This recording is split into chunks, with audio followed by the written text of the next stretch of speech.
Hello, and welcome to Technically Baltimore's The Look Ahead. I'm Donte Kirby, reporter with Technically, and in this series, we're exploring the theme of the new normal and discussing the lessons we've learned from 2020. And today, my guest is April Christina Curley, who leads student engagement and community partnerships at the Last Mile Education Fund. But of course, your sort of claim to fame or infamy, I don't know how you want to describe it, but your departure from Google and your viral Twitter thread. I guess, can we talk a bit about that departure from Google and I guess going viral and what's happened since? Yeah. So first of all, good to be talking to you again. And it's wild to me that it's been almost a year since my official departure. I was let go on September 11th, 2020. So coming up right on a year, a month to this day. So it's been a wild ride, Donte. Like I spent some time this week in therapy talking about just the year that I've had and all of the great things that sort of came out of that, those infamous tweets or that series of tweets. And so, yeah, I think that there's been nothing but love and support and, just so many people being vocal about their support of me and my story and believing me. That is most important, is that people actually believed what happened to me, even though a lot of what happened to me was so unbelievable. And so, yeah, the aftermath it's all great. The role that I'm in now came as a result of sort of all of the things, all of the attention that came around my departure. And Ruth Farmer, who's the CEO of the Last Mile Education Fund, literally just sent me an email. And she was like, "Hey, we want to bring you onto our team." And so there were lots of job offers that came out of that, but I think Last Mile Education Fund for me felt like the right next step. And so that's where we are. And I guess, could you explain more about what the role is going to be and like what you'll be doing at the Last Mile Education Fund? Yeah. So, and I think it's important to give like the context of like what I didn't want to be doing in this next stage of my career, which after, after leaving Google, I definitely didn't want to get back into a space that was a large tech company. I definitely didn't want to be at the forefront of recruitment for a large company, and particularly not in diversity of recruitment, because I've learned that there are just so many barriers and systems in place that need to be undone. And I don't have the energy for that right now anyway. And so I wanted to find something that would allow me to still be in front of communities that I come from and that I represent, including Black, Brown, and poor communities. I wanted a role that would allow me to still interface with students and still interface with faculty and community stakeholders in this work and in this ecosystem. And by the way, I wanted something that would keep me rooted and grounded in Baltimore, because this is home for me and I wanted to be back here full time anyway. And so when Last Mile Education Fund sort of came in front of me, I was like, yes, this is like all the things I could ever imagine. In fact, I thought it was too good to be true. So I didn't get back to Ruth for an entire month after she reached out to me. I let a month go by because I was like, I don't know if I can trust it. And then finally, somebody else called me and was like, you need to take advantage of this partnership or this opportunity. And so I was like, okay, I went for it. And it's been a few months. And my role is rooted in building out strategy to engage our community and to engage students in what it means to be supportive or serve low-income students in tech. And so my role is twofold. A lot of it is to generate applications so that students know that my organization exists, so that we can support them financially to get them to the finish line of graduation.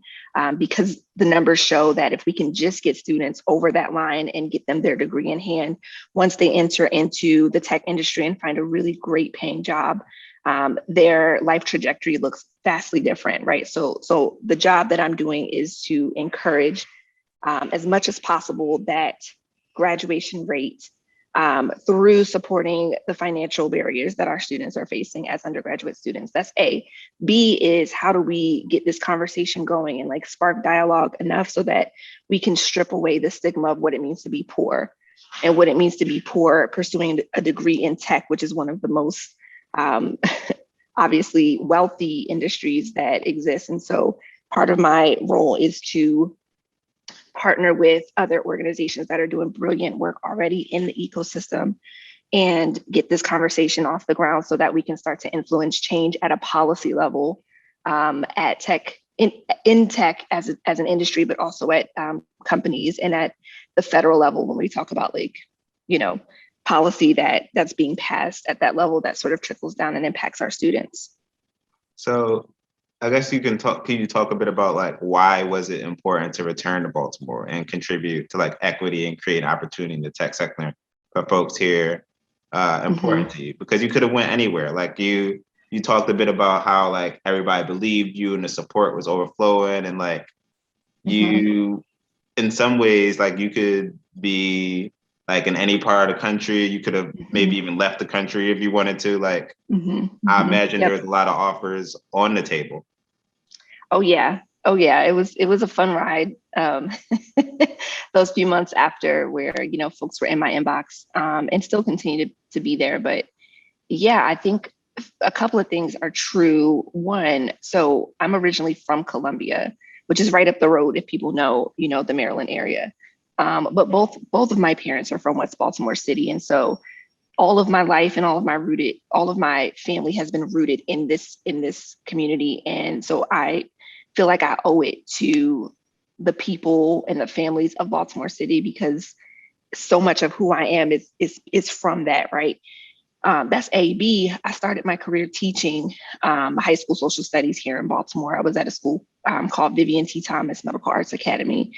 And in my time teaching, I learned very quickly that there were things that my students were experiencing, things that I experienced when I was, you know, growing up: poverty, domestic violence, drug addiction. I saw all of that in my household. And so when I was teaching here, I saw that my students were experiencing those same things. And I just felt like there was so much more that I could do and give to the people in the students and the families of Baltimore City. And so I think it was sort of solidified then in 2009 when I was teaching that, like, yeah, this was the place I wanted to be for the rest of my life. It was the place that I felt like I could do the most work and the best work, and at the end of my life be fulfilled in a way that like felt really good. And so for those reasons, yeah, I just knew like this is the only place I could see myself. I want to be in the home buying process, Donte. I just have to let the dust settle, because there's been a lot of movement and the market isn't good. But like, yeah, this is going to be home for me for the rest of my life. And I guess kind of switching gears, when we talk about the tech talent pipeline, like what are the typical milestones along that journey in a career in tech? And where are the choke points or places in that journey where poor, Black, Brown, LGBTQ, and other underrepresented students kind of fall through the cracks? Yeah, so that's a big question. I think, first of all, if you understand the pockets of tech that exist, in most cases, they're in very gentrified urban areas. And so I see I'm watching it very closely. I see Baltimore becoming one of those hubs, and in not necessarily a way that's inclusive of the marginalized communities that exist in Baltimore. If you know anything about Baltimore, you know that it's extremely segregated. And so there are pockets of wealth here. And with those pockets of wealth, you're starting to see pockets of like tech hubs sort of like exist in the city. And so part of the problem is when that happens, the people who live here and have lived here and who are the most disenfranchised are left out of that equation. We're left out of the conversation. We're left out of the opportunity. And so part of the reason I wanted to make sure that I was back here is so that I could bridge the gap in whatever way possible. Now, I'm not a savior, I'm not anybody's, Superman or Superwoman, but like I do understand that if we're continuing to be left out of the conversation, then that wealth gap is going to continue to grow.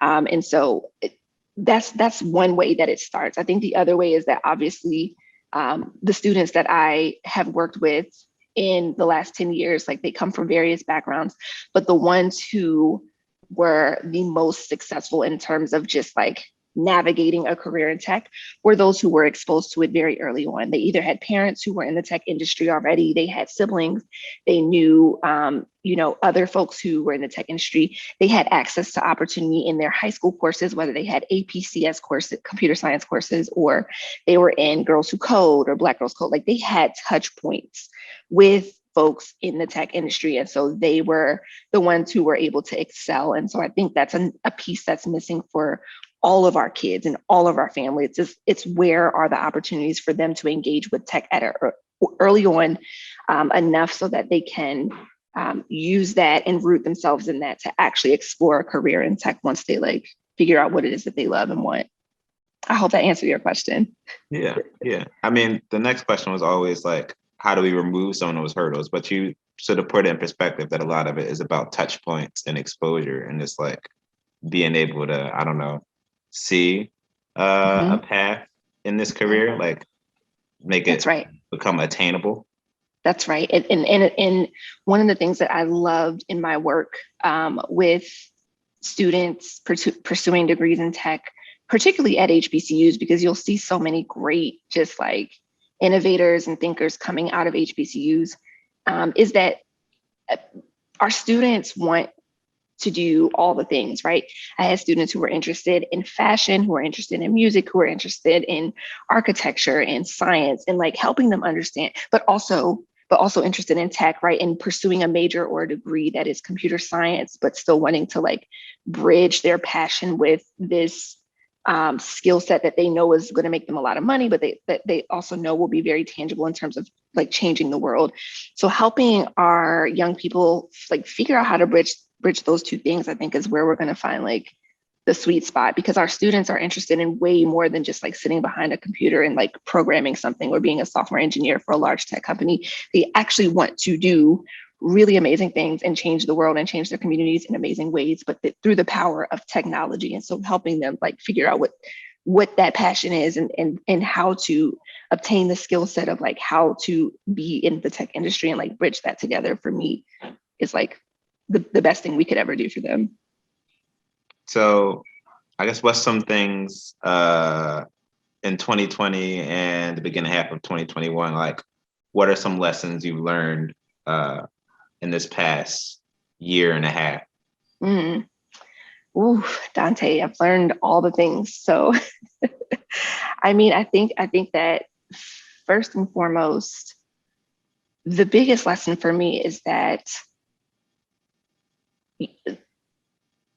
and I'll use I statements, I didn't have to exist in something toxic for so long without like there being a way out. When I was at Google, I felt like I was stuck. And so it was sort of a blessing and a curse that they let me go, because I didn't know how to get myself out of that situation without feeling like I was, what's the best word? Feeling like I was letting folks down. Because if you can understand what it means to be someone like me, a poor Black queer woman who made it, right? I made it. And all of my family, all of my friends, all of my mentors, all of my teachers, everyone was so proud of me for being at Google for 6 years, that like to leave that was very scary for me. And so when they let me go, I was able to breathe and like actually remind myself that like, I don't owe tech companies anything. I don't owe, I don't owe the oppressor anything in this lifetime. So that was the biggest lesson for me. I think the other lesson would be two other lessons. One would be that when you do good by people, when you do the right thing and operate in service and humility to others, the universe is going to take care of you tenfold. And I knew that, in my time at Google and other parts of my career, like I love our students, I love Black people, I love brown people, I love poor people. It is just where my heart is. And because I have operated in humility and respecting humility in service of those communities. Like they took care of me. And all of the time that I was out of a job and all of the time that I was going through a depression, like people, the community surrounded me and took care of me. And so I will continue to operate in that way and live my life in that way because I know that there's a return on the investment.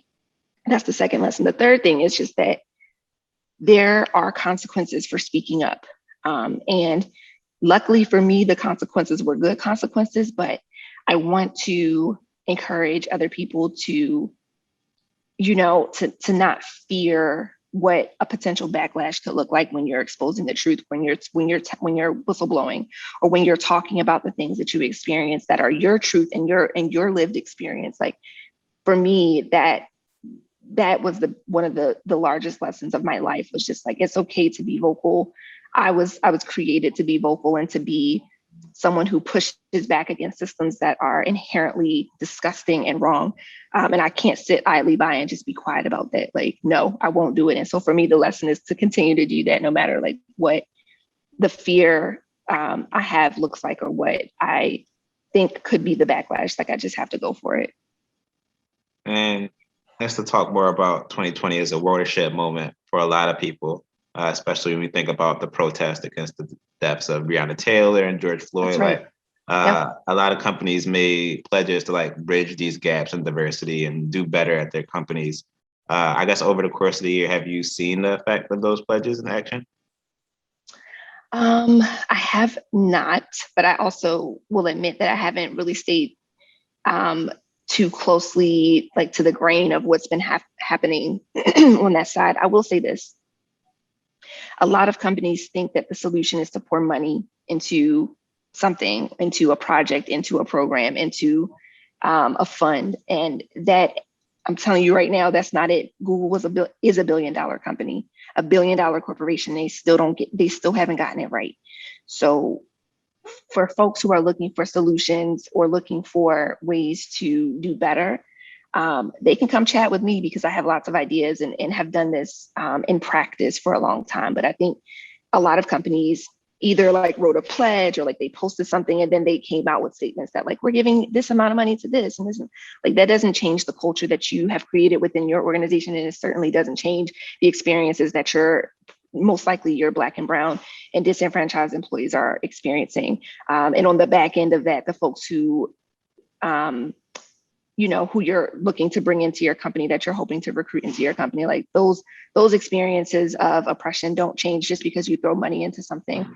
So yeah, that's my take on it. I definitely think that you'll start to see that dialogue sort of slow down as we enter into, after the change, the shift in our presidency and our cabinet. I think we sort of started to see a lot of folks quiet down because we thought that was a win.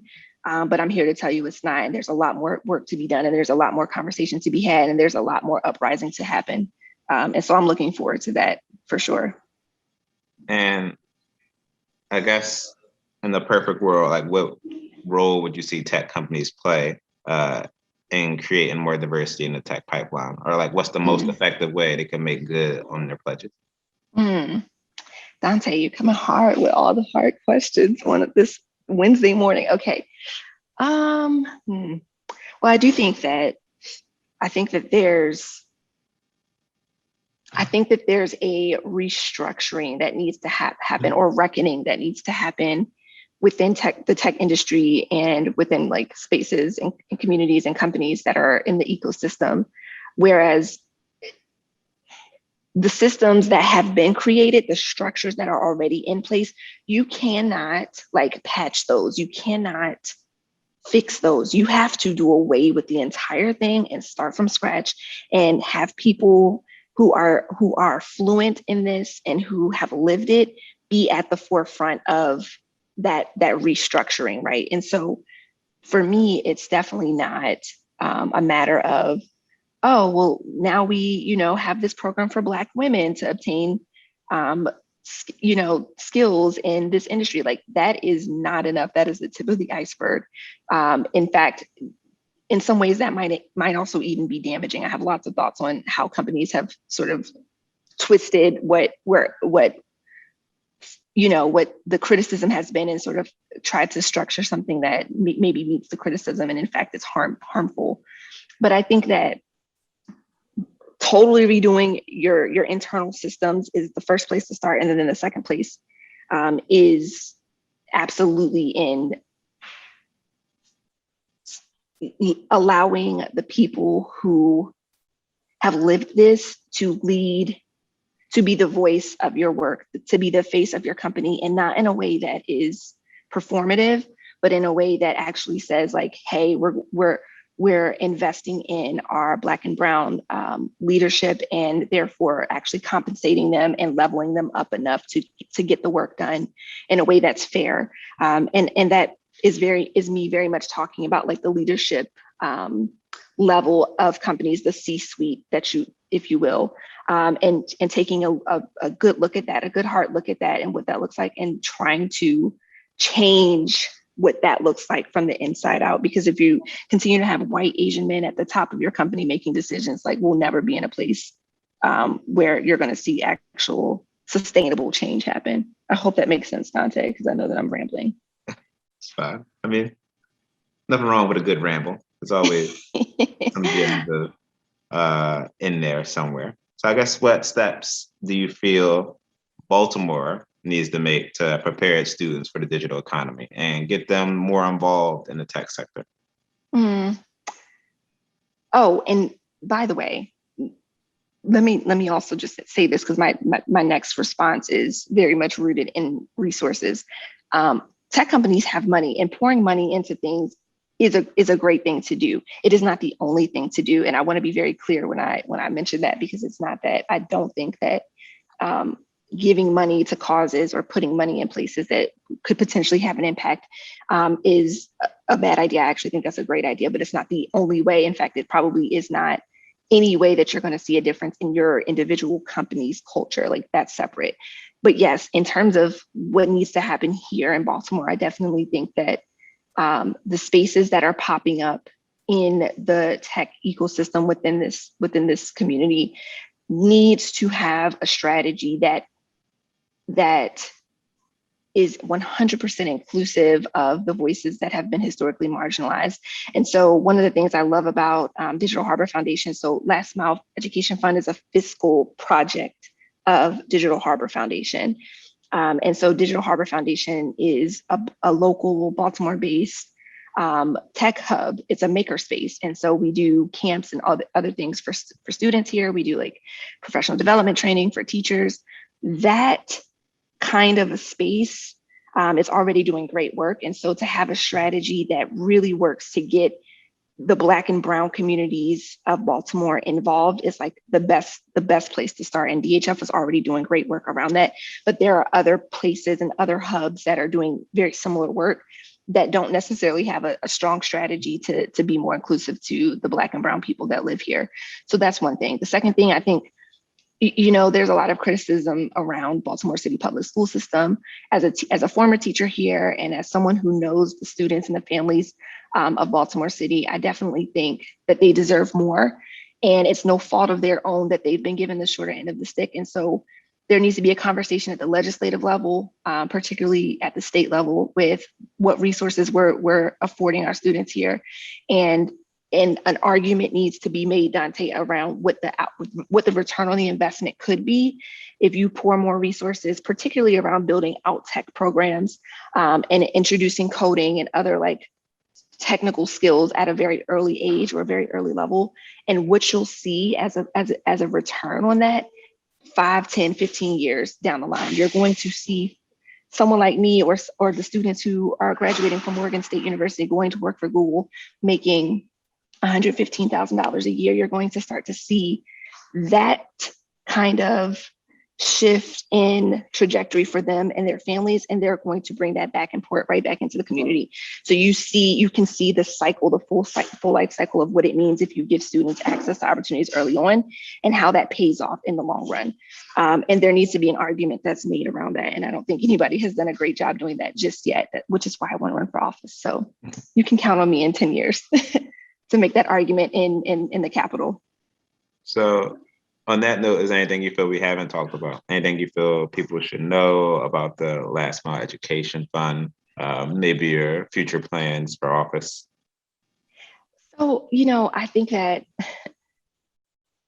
I don't know actually what the perception could be. I think that people sort of saw my story and then expected like me to go like lead diversity HBCU strategy at like a Facebook or a Microsoft. And like, no, that's not my pathway. That's not my trajectory. And y'all can do that if y'all want, but that's definitely not where I wanted to be or where I wanted to land. And so I think folks may see my decision to go with a company like Last Mile that's in very much startup mode. There's only 4 of us, and that includes the CEO. That's the company. There's 4 of us so far. And so, and by the way, Ruth Farmer, who is the CEO, has raised millions of dollars already for this organization. So I'm in a good spot. But I think that folks might look at that and be like, that's an odd choice. But for me, it was very much about the work that I can get done here within the organization. As one of 4 employees, like there's a lot of room for growth. There's a lot of room for professional development. There's a lot of room for exposure. I'm already on a speaker for Grace Hopper. Like, who does that? And so when I was at Google, I wouldn't have never had the opportunity to be a speaker for Grace Hopper. Like, I'm a speaker for Grace Hopper because of my connection to Last Mile Education, because of my connection to Ruth Farmer. So like professionally, it was the best decision I could have made for myself. But I also think that there's more to come from me, and I just needed a second to breathe and to just get healthy from all of the things that happened over the last year. And so, Donte, there's lots more coming up. I do want to run for office, and that is like in the works, but it's not going to happen anytime soon. But I do think you'll start to see more coming from me in terms of things that I'm building, other projects I'm working on, and just like continuing to move forward this dialogue and this conversation that I've been very quiet in over the last few months because I've been just trying to get healthy. I haven't been on Twitter in months.